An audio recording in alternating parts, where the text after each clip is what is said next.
Good morning, happy Friday. TGIF taking a live look inside Coors Field right now. It is going to feel like baseball weather today, back into the 90s. Ooh. I know, and it's a home game. It's going to be a good one. Yes. Thanks for joining us. I'm Corey Rose. And I'm Erica Lopez in for Jordan Chavez. It's your kind of weather, my friend. We need the forecast today. Blizzard weather. Let's go. We've got meteorologist Keely Chalmers with us this morning breaking down the forecast. If you're going out to the ballpark, you know. Hydrate. Yeah, that.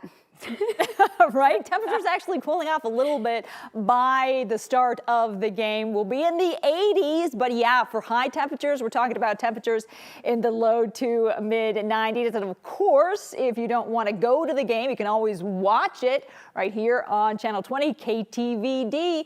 We've got a beautiful start to your Friday. We are looking at sunny skies, temperatures quite mild, 67 degrees, winter calm. Couldn't ask for a nicer start to your day. Temperatures across the plains, 50s and 60s, 50s in the high country. Live radar, we're tracking moisture in the form of some showers moving in across the western slope. We will see, as we get some daytime heating, those rumble into thunderstorms and slide down onto the I-25 corridor as well. Isolated in nature, though, across the plains.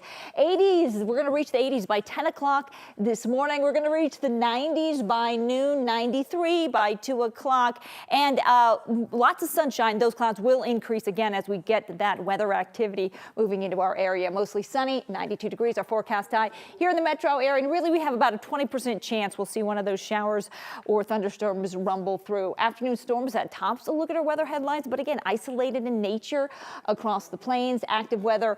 We are seeing a pretty active day tomorrow weather-wise for the start of your weekend. We'll talk more about that coming up, and some drier trends and warming trends as we head into next week.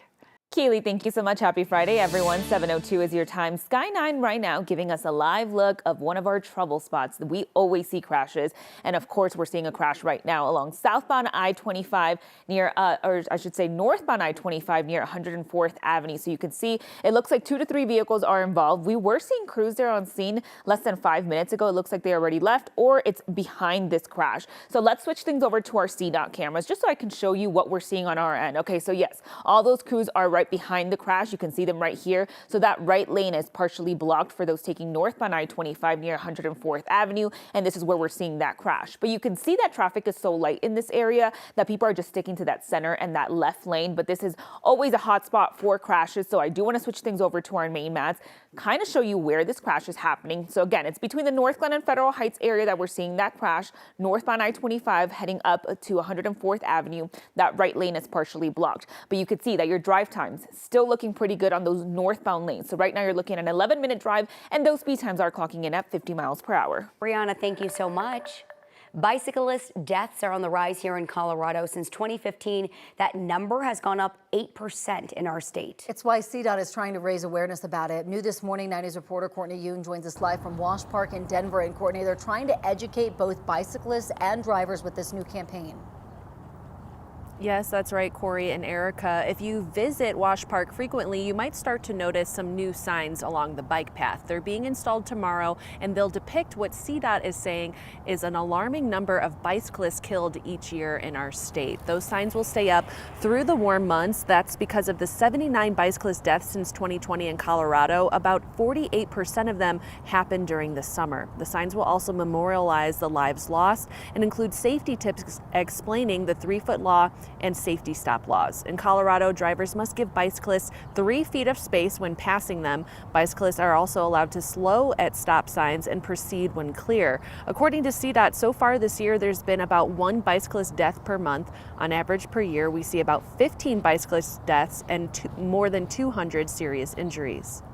I think it's really incumbent on both bicyclists and drivers to step up and look out for one another so we can all make it home safely. I don't want to put just the blame on bicyclists. I don't want to put the blame just on drivers. It's really both. We all do need to come together to protect each other and make sure we all make it home safely. CDOT says is historically this is a deadly time of year for bicyclists, and Colorado has one of the highest numbers of bike commuters in the country. So they're encouraging both bikers and drivers to freshen up on those bicycle laws. If you need more information, you could head to Bicycle Colorado's website or also the safety page on CDOT's website. Live in Denver, Courtney Yoon, 9 News. Courtney, thank you. This is the last weekend before CDOT rolls out a new speed enforcement program on Highway 119. On Monday, drivers speeding through the construction zone on Highway 119 between Longmont and Boulder will first get warnings and then they're going to get tickets. CDOT says automated cameras will track cars going about 10 miles or more over the posted speed limit. The system works with a set of 2 cameras by counting how long it takes you to get from one to the other. Warning letters will be sent out starting Monday, but come this fall, drivers caught speeding will get a $75 ticket. Colorado is rolling out a new tool to track impaired driving trends across the state. The Division of Criminal Justice and CBI launched this interactive toxicology dashboard earlier this week. So it shows data from blood sample tests that law enforcement take when they pull over a suspected impaired driver. Information from nearly all of Colorado's law enforcement agencies are represented. The dashboard breaks down the number of blood tests being completed, how long it's taking them to get done, and then the amount of alcohol and drugs found in them. This is the first time that there has been this much information available to the public regarding drug impaired driving in real time. The graphics are interactive, so there are, you can change time frames, as you can hover over certain fields and you can get additional context. You can find the dashboard on CBI's website. It will be updated every 6 months with new information. House Republicans gave the final stamp of approval for $9 billion in spending cuts. They passed the bill by a narrow vote, 216 to 213. The cuts slash about $8 billion from foreign aid and another billion from public broadcasting. The Department of Government Efficiency recommended the changes, canceling funding that Congress had already approved.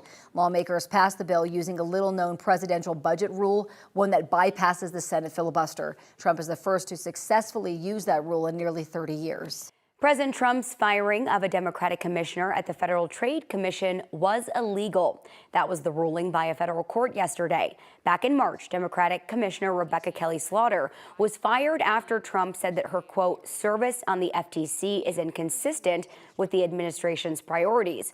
A Supreme Court ruling from 1935 held that the president cannot fire FTC commissioners without cause, and a judge ruled yesterday Slaughter's firing was unlawful. Her colleague, Commissioner Alvaro Bedoya, was also fired earlier this year, but his challenge was dismissed because he resigned. Amazon's effort to be more environmentally friendly is heading in the wrong direction. A newly released sustainability report done by Amazon reveals that the company emitted nearly 68.3 million metric tons of greenhouse gases in 2024. That's up 6% from the prior year and represents a first year-over-year rise since 2021.